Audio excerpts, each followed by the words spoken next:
Joining me now, it's been a little while since we had her on the air, and it's always great to visit with her from the Pretty Reckless, Taylor Momsen. How are you, Taylor? How you holding up? Hello, I'm doing all right. How are you? I'm all right. You are quarantined in New England, correct? I am. I'm in Maine. I was just And you're staying for a break here. I got out of New York like just in time, like 2 days before quarantine started. I was coming back up here to continue rehearsing for a tour, and we were in New York doing photo shoots for the record and stuff. And like the timing was pretty crazy. ended up stuck up here, which is not a bad place to be. So it wasn't by design because you live in New York City, so it wasn't like I'm getting out of the city before everything comes down. It was just good luck. It was just happenstance, yeah. And I didn't realize this. You said that the roots of your band are all in that area. I always took you guys as being like, I know you're not originally from New York City, but I know you've lived in the city. But I always just, for some reason, I thought the band was all New York based. But you guys are all sort of New England area? It's all New England, New York. We're all kind of back and forth. Like we all kind of live in both places depending on what we're doing. So it's all kind of the same thing to us. East Coast. Yeah. What has it been like for you through all this? I mean, you are promoting a single right now, which is amazing. I mean, I texted you about it. I just love it. Death by Rock and Roll. We're going to play it for everybody towards the end of the show if people haven't heard it yet. It's been out a few weeks. But I mean, I assume you have a full record done. And then, like a lot of artists, because of the pandemic, you're sort of in limbo as to when the right time to put it out is. So now you've got a single and you're basically doing press on a single where people haven't heard the whole record. So like, what has this whole process been like for you? It's bizarre, man. I mean, I think, there's a level of anxiety anytime you release new music that you never really know what to expect. But certainly putting out, a song in these ridiculously unprecedented times was a bit scary, and really didn't know what was going to happen with it. And honestly, though, the response has been so overwhelmingly positive. It's mind blowing. Like I think it just went top 10 on Mediabase. And it's been out for like 3 weeks. So I don't really know what to say other than just thanks so much for the support and all the love we've been getting. It's really amazing. Well, I think there's a couple reasons for it personally. I think number one, honestly, and I'm not just saying this, I think it's great. I think it kicks ass. I think it's real rock and roll, which is what we really need right now. And also because it has such a great quality to it, let's be honest. I mean, we're in a time where anybody can put music out, and you got a lot of people pumping things out of their bedrooms and just flooding the market. So when you come with something of such a quality that's so well written and well produced, it's going to jump out a little bit as being sort of like a real thing. And I think people really needed something like that. What was the decision like? Was it from the label side or the band side to say now would be a good time to put this out versus holding it completely? I mean, we talked about holding it. It was certainly a discussion that we had with our teams and stuff. But it kind of came down to we all kind of agreed that what, it's rock and roll. Fuck it. Like the world needs some music right now. Music saved me, countless times and has gotten me through hard times. Like I can't sit on this music forever. The record's finished. It's just the first single. It's just the tip of the iceberg. Let's put it out in the world, and then maybe it'll put a smile on someone's face. So the title of the song, Death by Rock and Roll, tell me about that. Death by Rock and Roll. It's a long story and a short story. I mean, that song is a song that's basically like 10 years in the making. It was a line that Cato, our producer who passed, used to, Cato, but it's a line that he used to say all the time. It's Death by Rock and Roll. It's an ethic. It's a lifestyle. It's live your life your own way, go out your own way, freedom. Don't let anyone tell you different. So the song really turned into kind of our battle cry for rock and roll and how I want to live my life, and how I do live my life. And it's kind of, we tried to make kind of an anthem for rock and roll. It's so killer. Now you say the whole album is done. And how long ago did you finish it? I guess we finished it in end of January. Does that sound, okay. Is that right? It took, I don't know. The recording process was quite long. It took about 1.5 years to record. Wow. Yeah, we put everything we had into this record, so I'm really excited for people to hear it when it finally comes out. Which I don't have a release date for the full album yet, but it's exciting to get the ball rolling, and have Death of Rock and Roll, the song, out there at least as a teaser start. Yeah. Well, it's a hell of a teaser, and it's people are really reacting to it. But why did it take that long? Like in that year and a half, was it a lot of time spent on songwriting? You mentioned Kato, your producer, who passed away. It was in a motorcycle accident, right? That he passed away. Yes, So 2 years. so this is the first time you've made a record without his involvement too, right? Yeah, I mean, in a lot of ways, this feels like our first record, in the sense that we kind of were starting from scratch again. I mean, it was like you just said, it's the first time we'd ever made music without Kato. So we kind of had to learn how to do this, and do this again. And luckily, after Kato passed, I knew one other guy. His name's Jonathan Wyman, great friend, great engineer, great producer. And he's a really interesting guy. He's a producer who kind of left the rat race. He kind of went, of commercial music, and went, this isn't for me, and just really wanted to make stuff sound good. And so he's actually up in Maine, and called him, and when I finally had some songs that we wanted to start recording, and he really was just amazing throughout this whole process, because we were still kind of, I was kind of a mess. I mean, we went real down there for a while. And it took making this record to pull me out of the kind of depression that I was in. So it was a lot of struggles. And I say it feels like our first record because we really have the vigor and the energy of just literally everything we have is thrown into it. I mean, emotionally, mentally, physically, the whole shebang, like everything we had down to, everything was put into this album. So it's, in that way, it has that excitement of a first record where it's like, you don't know what to expect. It feels like the Pretty Reckless 2.0. I don't know. It's, in my opinion, it's the best record we've ever made. It's like a whole, I don't know, you can hear the evolution. Yeah, well, I can't wait to hear the whole thing, because judging from the song, it's so killer.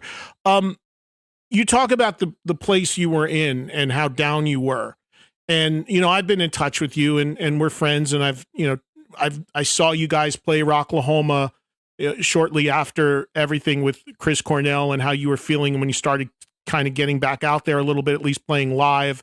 I know what the impact that had on you. And then of course, losing your producer Kato in that accident. I mean, just really, really difficult stuff. So what was the process like for you to recover from all that? I know immediately after Chris Cornell passed away, you just basically shut down. You even canceled the tour because of it, right?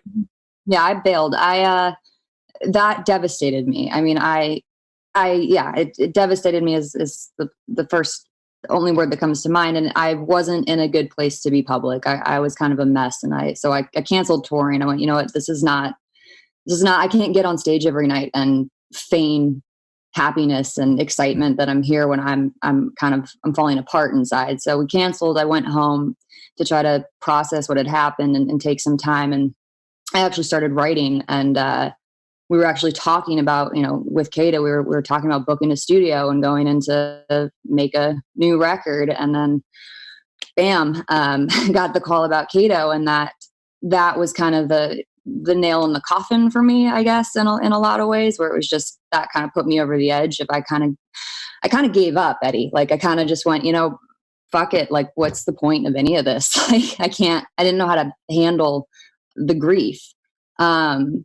And I went real down into my own emotions and my own head, into substance abuse, all of that. Everything. There were a lot of people really worried about you then, as you know, myself included. I mean, I dropped you some text checking on you, and I know a lot of people in your inner circle did. There were really people very concerned about you at that time. It sounds like deservedly so.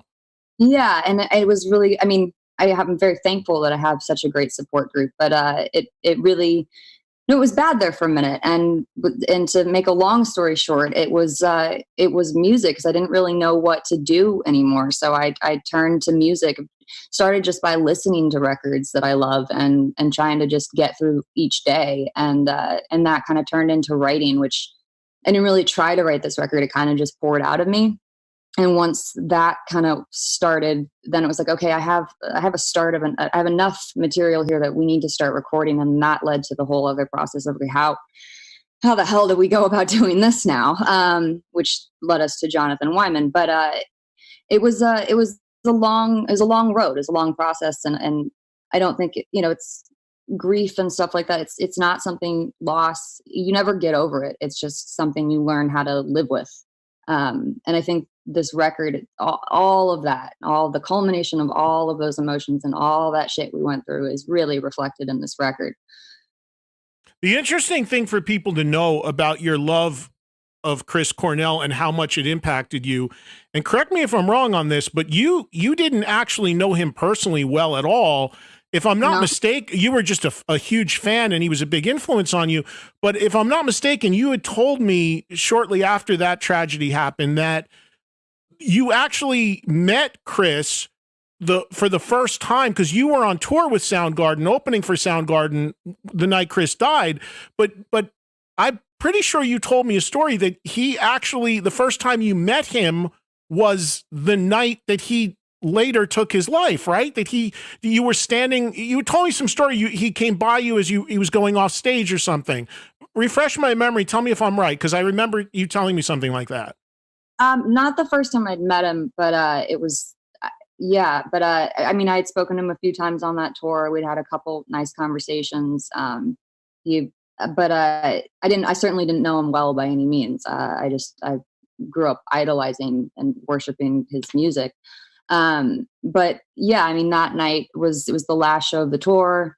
So I stood outside just wanted to say thanks and goodbye. And it was a brief, sweet moment. And, we stayed in the parking lot hanging out after, he left, and we were hanging out and waiting for the buses to leave, and went to bed that night. And the next morning woke up to the most tragic news ever. And it hit me like a ton of bricks. Like I didn't know I'd never felt anything like that before. Yeah, yeah, and I think that's the thing. I mean, that speaks to how much he meant to you from a musical perspective, because the grief that you have is understandable, but it's coming from the place of just your love of how his music touched you more than anything, because it wasn't like you had a close personal bond with him like you did, say, with Kato, where it was, a different thing. He was somebody that was very much in your world. Oh yeah, that was a whole. I think that's why it was so painful. I mean, not why, but one of the reasons all of this was so painful. It was such a 1-2 punch of like, you lost an idol and then you lost your best friend, like bam, bam, right back to back, and it was something I didn't really know how to. Yeah, I'd never experienced anything even remotely close to it, and I had no idea how to go about healing. And it took a long time, but it's music and baby steps. That's what I learned. Just one little foot in front of the other until you'll end up on the other side.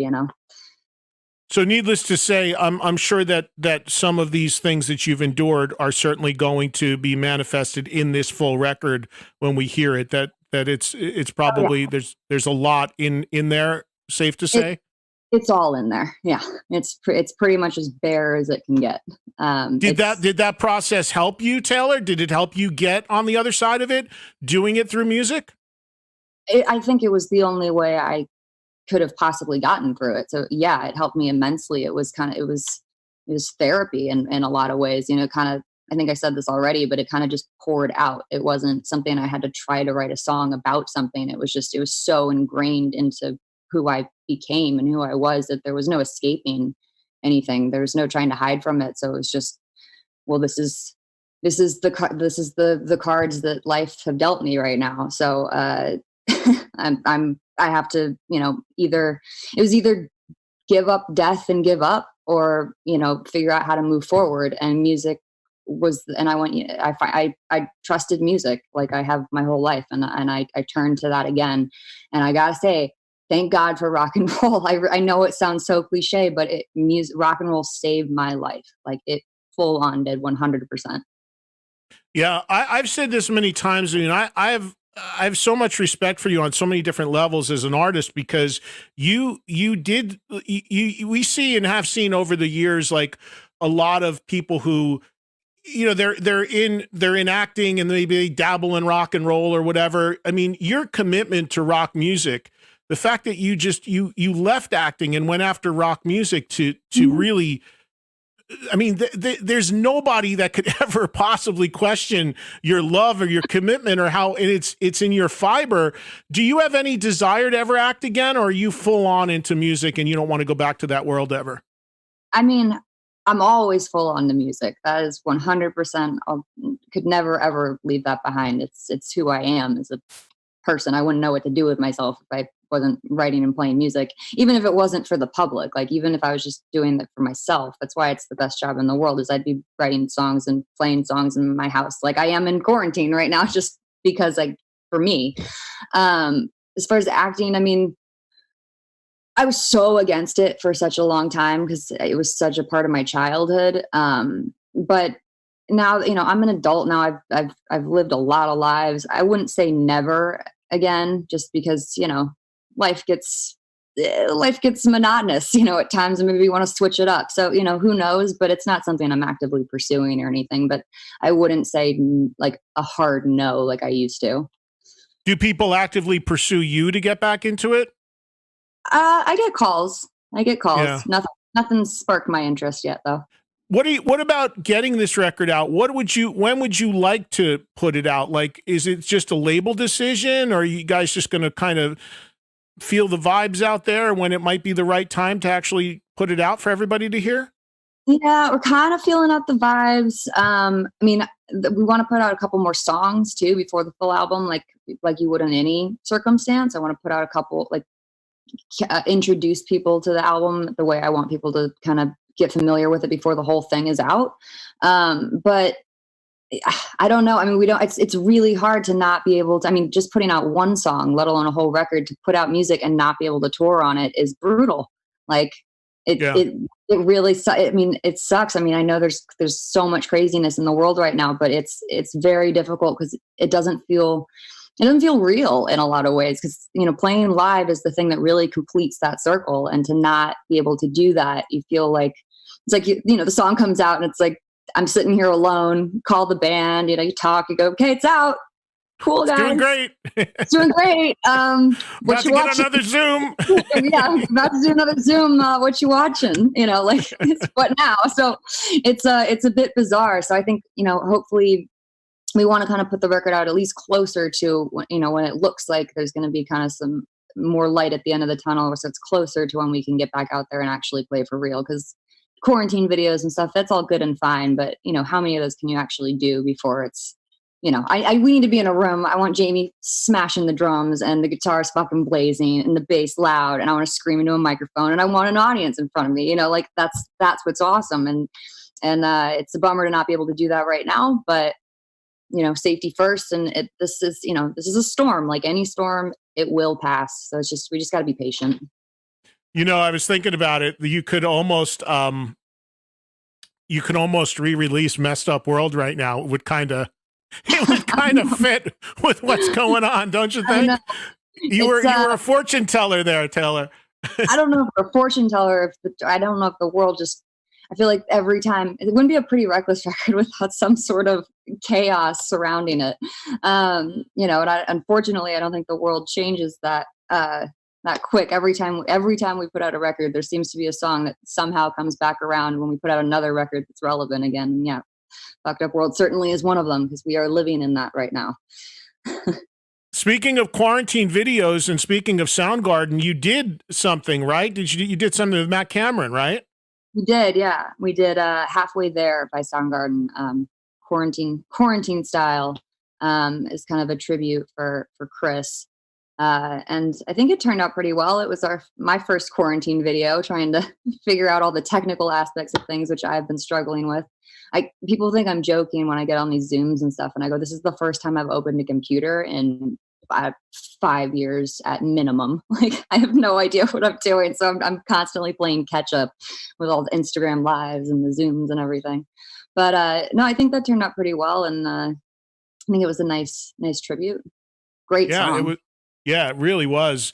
But that's interesting what you said though. So you're telling me that you're not a good tech person. Like most people would think, like you're young, you should know all this stuff. Like I would think like, oh, well, Taylor could tell me how to do this or something. But no, you're the opposite. You're not.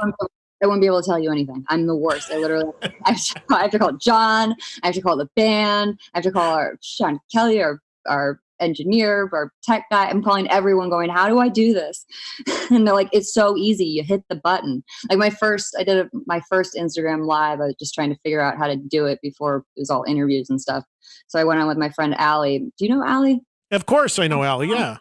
She was like, I'll teach you how to do it. So we tried to do it together. Got on, kind of worked, didn't really understand it, couldn't read the comments. They were going by too fast. I'm kind of blind. I didn't really know what I was doing. We go, okay, wrap it up. I get the hang of it, kind of. And then I couldn't figure out how to end it.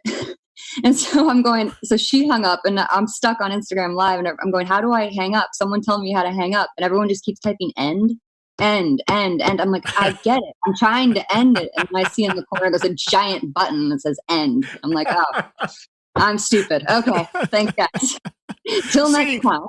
See, I'm 55 years old. You're 20 something. You're supposed to know those things. I'm the person who's supposed to be doing what you're doing, Taylor. Yeah, I don't spend time on computers. I don't like it. I don't enjoy it. I like reality. I like playing music and I like actual conversations and all the apps and all the whatever. It just seems like I don't know. I guess it passes the time. It's kind of interesting. I like it in quarantine and the fact that we can still stay, connected with one another. I think that's great. But spending all your time on a computer just seems like a waste of life to me. Go outside. Yeah, no, I agree. And the last thing before we play the song, I mean, and this ties into what we're talking about as far as doing live shows, and anybody that's seen the Pretty Reckless, just a tremendous live band. And I was just running down every day for the last few months. I've been on here running down concerts, tours, festivals that are postponed, canceled, whatever the case may be. As far as live plans for you guys, obviously, I'm sure that's all backburnered. Nothing on the books now, right? No, and it's I won't say not on the books. It's just we had a great touring plan for this year. I mean, it was all the festivals, all the U.S. festivals, all the Europe festivals. It was Guns N' Roses with Gary Clark Jr. It was Foo Fighters. It was Pearl Jam. Like great touring set up. And I think what's happening is just all of that. None of it's really canceled. It's all just getting pushed. So I'm trying to keep the positive outlook on everything. It's like nothing's gone. Everything's just temporary. It's just paused. It's paused. And I think that when live music comes back, people are going to be dying for it, because when you take something away from someone, they just want it more. So when I feel like it could come back bigger and better than ever in that sense, because I've been saying I'll never complain about touring again. Because I'm dying to go on tour. And, touring gets very tiring. You get about halfway through your year in or whatever, and you're like, I just want to go home. Never again. I'll never take it for granted again because it's the best job in the world and I fucking miss it. Yeah. I'm not always the overly optimistic guy, but I agree with you. I'm optimistic that we're going to come out the other side of this and it could be bigger and better than ever because people are, look, there's an economic factor too. Some people really going to need to recover financially before they're able to spend money on shows. But I think I feel even optimistic that that's going to come back soon too. I just feel like we're going to be in a good place and we're going to kind of hopefully wash away much of 2020 and just be in a better place going forward. And maybe even like you sort of alluded to, have even more of an appreciation for the things we do. Like, even what I do, being out there hosting this stuff or being able to connect with these artists. All of that is something we all miss. And I think that it's something we certainly won't take for granted. Exactly. Couldn't have said it better. You stole the words out of my mouth. Well, listen, I want to wrap up with you only because I want to play Death by Rock and Roll in its entirety. It's important people hear this because it's that good, and I've been raving about it since I first heard it, and I'm so psyched to hear the rest of the record. And of course, when the album comes out and there's more to talk about, well, you can come on anytime. You're always texting me like, hey, about this. Just come on anytime. Well, I don't know. I don't know it's got to be professional or whatever. No, I don't know. No, it doesn't. Me, it doesn't. Well, I know you, but then it has to go through, Sirius has to get on. No, just text me and I need the hotline. I need to chime in on this and you'll be on in 2 seconds. Right, it's easy. I will. All right. You always have an open door anytime you want to come on. You know that. And we'll do the professional bit when the full album comes out and remind everybody about it then too. So, hey, I'm glad to see. Great to talk to you. I'm glad to see you sounding and looking so well. I'm glad you're feeling better. Congrats on the song. It's killer. And hit me up if you need anything. Eddie, I love you, man. Thank you so much. Thanks, Taylor. You too. Take care, all right? All right, you too. Stay safe. Bye-bye. We'll talk You soon. too.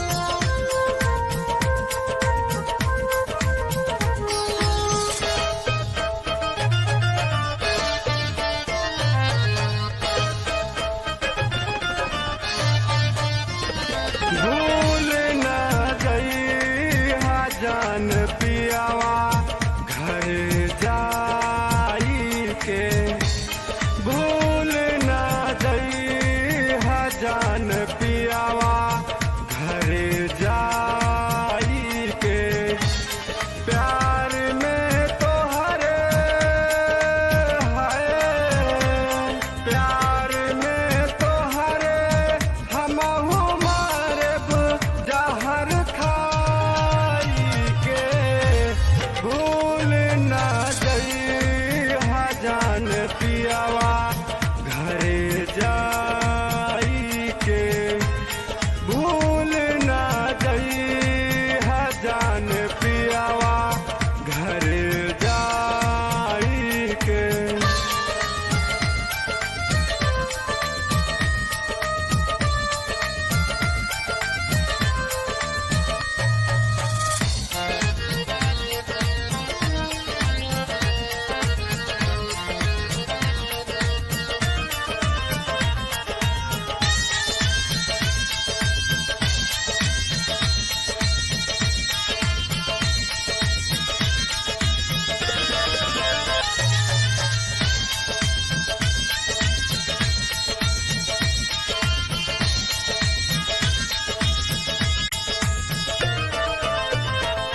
कैसे भूल पैबू जान बगिया उतलैया हो अचके में आके ओ पकड़ल हमर बहिया हो